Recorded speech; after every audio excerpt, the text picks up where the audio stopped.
Hi, welcome back to philosophy class.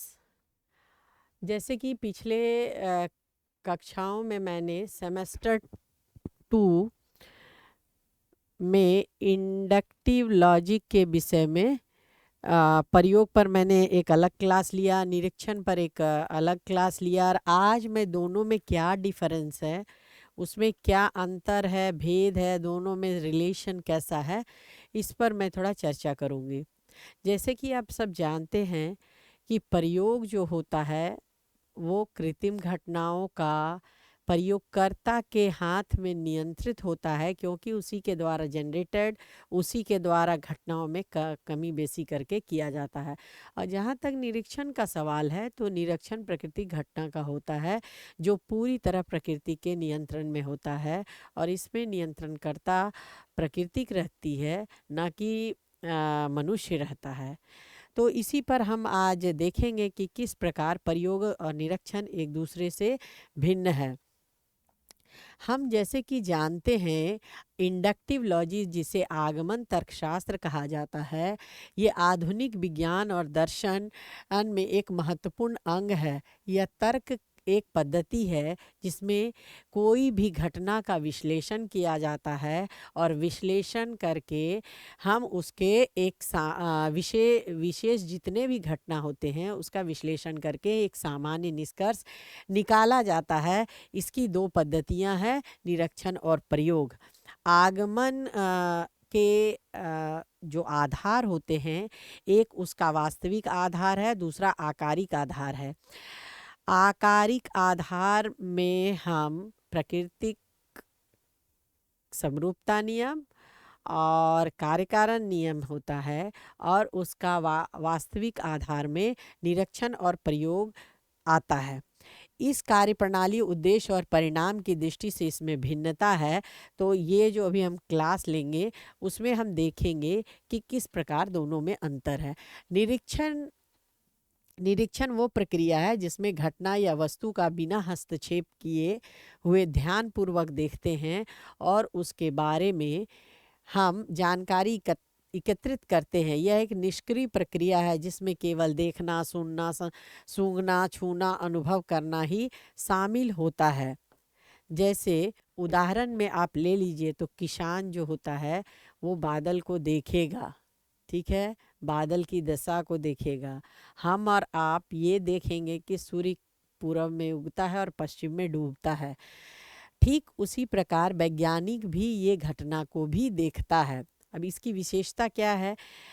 यह प्राकृतिक घटनाओं का अध्ययन है। इसमें हमारा दृष्टिकोण निष्क्रिय होता है। हम उसके हमारा दृष्टिकोण निष्क्रिय इसलिए होता है क्योंकि हम उसमें हस्तक्षेप नहीं कर सकते हैं, केवल देख सकते हैं। दूसरा, ये आरंभिक ज्ञान एकत्रित करता है, और प्रयोग के पहले निरीक्षण आवश्यक माना जाता है। अब हम देखेंगे कि प्रयोग में क्या होता है। प्रयोग वह प्रक्रिया है जिसमें नियंत्रित परिस्थितियों में किसी घटना को कृत्रिम रूप से पैदा किया जाता है और उसका अध्ययन किया जाता है। इसमें शोधकर्ता स्वयं उस घटना को उत्पन्न करते हैं और उसकी पूरी स्थिति को नियंत्रित करते हैं तथा उसका विश्लेषण कर परिणाम और गणना निकालते हैं। जैसे प्रयोगशाला में जल की 3 अवस्था को ताप के द्वारा प्रयोग करके वो कितना डिग्री सेंटीग्रेड पर जल ठोस के रूप में, आइस के रूप में रहता है, कितना डिग्री सेंटीग्रेड से कितना डिग्री तक वो तरल के रूप में, जल के रूप में होता है, और कितना डिग्री के बाद वो एक वाष्प में कन्वर्ट हो जाता है। यह प्रयोगकर्ता प्रयोगशाला में आराम से देख सकता है। उसी प्रकार जब न्यूटन ने प्रकाश को एक प्रिज्म पे गुजरते हुए देखा था, श्वेत रंग का, तब उसमें उन्होंने यह कहा कि प्रकाश के जो श्वेत रंग है उसमें 7 रंग पाए जाते हैं, और इस 7 रंग को अ, उन्होंने कहा ये जो 7 रंग होते हैं वो विबजियोर है।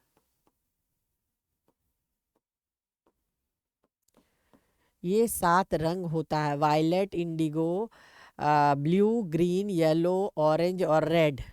जैसे जैसे आगे की ओर बढ़ेंगे इसका तरंग दैर्घ्य सबसे मतलब जैसे जैसे ये आगे की ओर बढ़ता है इसका जो विकिरण होता है, जो छितरने की प्रक्रिया होती है, कम हो जाता है। ये सबसे ज़्यादा विकिरण इसका ये छितर जाता है, जिसके कारण नहीं होता है। यहाँ पर ये सबसे तेज रहता है क्योंकि ये कम छितरता है।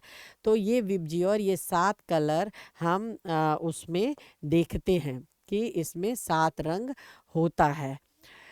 तो ये प्रयोगशाला में विभिन्न रंगों का वो अध्ययन किया जा सकता है। अब इसकी विशेषता क्या है? ये सबसे पहले ये सक्रिय होता है, यह नियंत्रित करता परिस्थितियाँ, मतलब जो निरीक्षण होती है नियंत्रित परिस्थितियाँ होती है और परिणाम कारण संबंध स्पष्ट होता है, सिद्धांत की पुंज और खंडन किया जा सकता है। अब हम देखेंगे कि दोनों के बीच अंतर क्या है।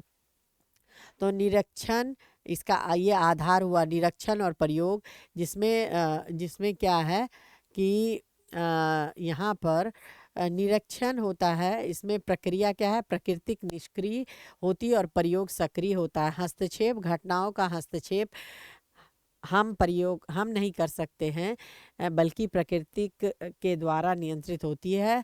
और प्रयोग में घटना का हस्तक्षेप किया जा सकता है।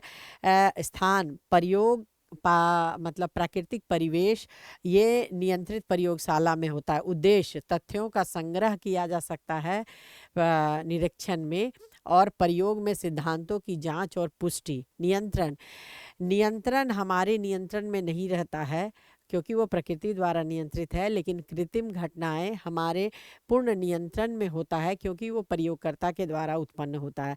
परिणाम की सटीकता, तो इसमें सीमित सटीकता रहती है, लेकिन इसमें अधिक सटीक और विश्वसनीय होता है। उदाहरण सूर्य उदाहरण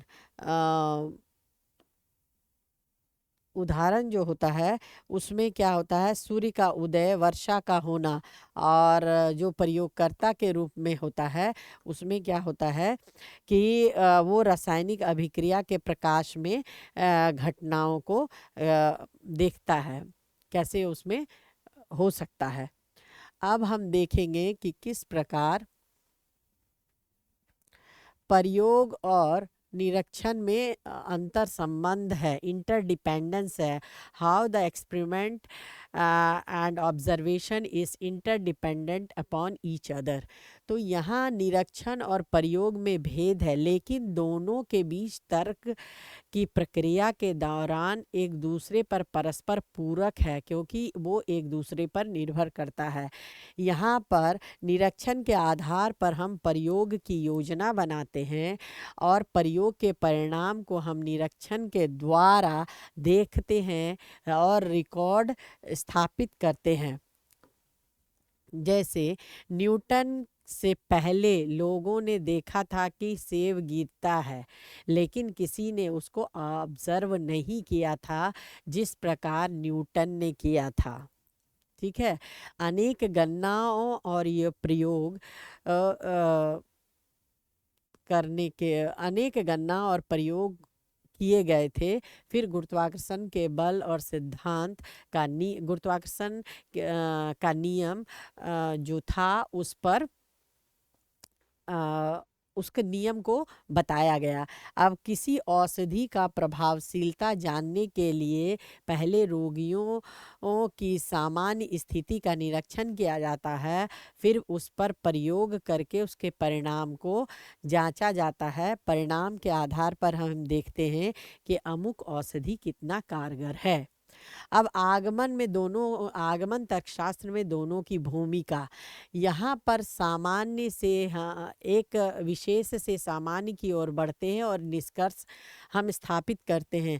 तो दोनों इसमें निरीक्षण आरंभिक अवस्था है, इससे आंकड़े एवं तथ्य को इकट्ठा करने में, एकत्र करने में सहायक सिद्ध होता है और प्रयोग के द्वारा उसकी पुष्टि होती है और सिद्धांत का निर्माण होता है।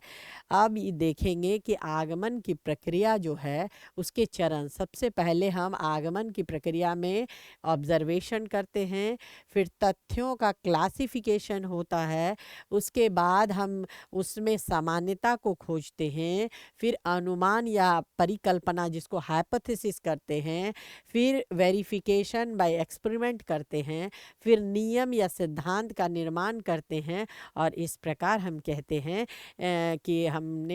कि सभी मनुष्य मरणशील है, एक व्यापक निष्कर्ष पर हम पहुंचते हैं। तो यहाँ पर जो प्रक्रिया है उसको हमने देखा कि हम निरीक्षण से ही शुरू करके लास्ट में निष्कर्ष तक पहुँचे हैं। इसके अलावा देखेंगे कि विभिन्न चरणों में हम प्रयोग और निरीक्षण की पद्धति एक अनिवार्य अंग माना जाता है, जिसके आधार पर हम निष्कर्ष तक पहुंचते हैं। जैसे शिक्षा और अनुसंधान में प्रयोग और निरीक्षण का महत्व, जैसे शिक्षा के क्षेत्र में जो रिसर्च होता है उसमें हम प्रयोग का उपयोग करते हैं और निरीक्षण का भी करते हैं।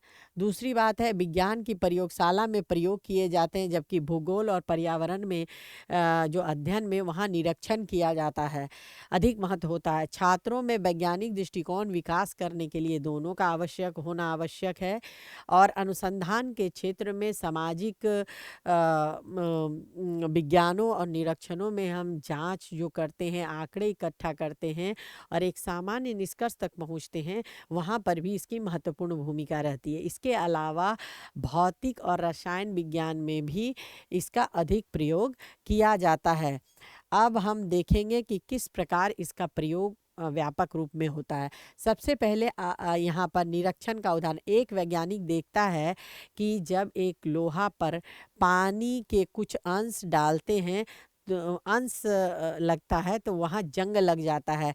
तो ये निरीक्षण को अनेक बार दोहराने के बाद ये सामान्य निष्कर्ष पर पहुँचा है कि लोहे में नमी रहने से वहाँ रासायनिक अभिक्रिया होती है और धीरे धीरे लोहा का क्षय होना आरंभ कहलाता है। ये एक रासायनिक परिवर्तन है। और अब प्रयोग का उदाहरण देख लीजिए। लोहे के टुकड़े को नियंत्रित करके एक सीमा तक नमी डाल करके ताप में रखकर जंग की प्रक्रिया का विश्लेषण किया जाता है। तब इस सिद्धांत प्राप्त होता है कि जंग एक रासायनिक प्रक्रिया है और जिसमें ऑक्सीजन और नमी की महत्वपूर्ण भूमिका होती है। तो एक ही घटना का हमने निरीक्षण और प्रयोग दोनों किया है। अब यहाँ हम आगे देखेंगे कि निष्कर्ष कैसे हम प्राप्त करते हैं। तो निरीक्षण और प्रयोग दोनों आगमन तर्कशास्त्र के वास्तविक आधार हैं। दूसरा, निरीक्षण आरंभिक कड़ी है और जब घटना एकत्रित करने के बाद लगातार जब उसकी लास्ट में पुष्टि होती है तो वो प्रयोग के द्वारा होती है और यहाँ परीक्षण और विस्तार किया जाता है। फिर एक दूसरे के बिना अधूरा है। फिर यहाँ पर निरीक्षण प्रकृति को पढ़ने की कला है, जबकि प्रयोग कृत्रिम प्रश्नों के हल करने की प्रक्रिया है।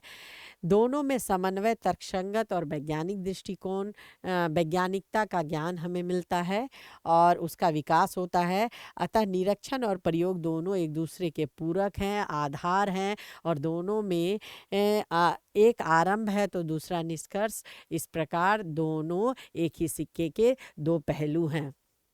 इस प्रकार हमने देखा है कि किस प्रकार निरीक्षण और प्रयोग में अंतर पाया जाता है और दोनों का सहयोग प्राप्त करके कैसे वैज्ञानिक आगमन या आगमन में वैज्ञानिकता लाई जा सकती है और हम एक विशेष से सामान्य नियम स्थापित करते हैं और व्यापक निष्कर्ष तक पहुंचते हैं। धन्यवाद।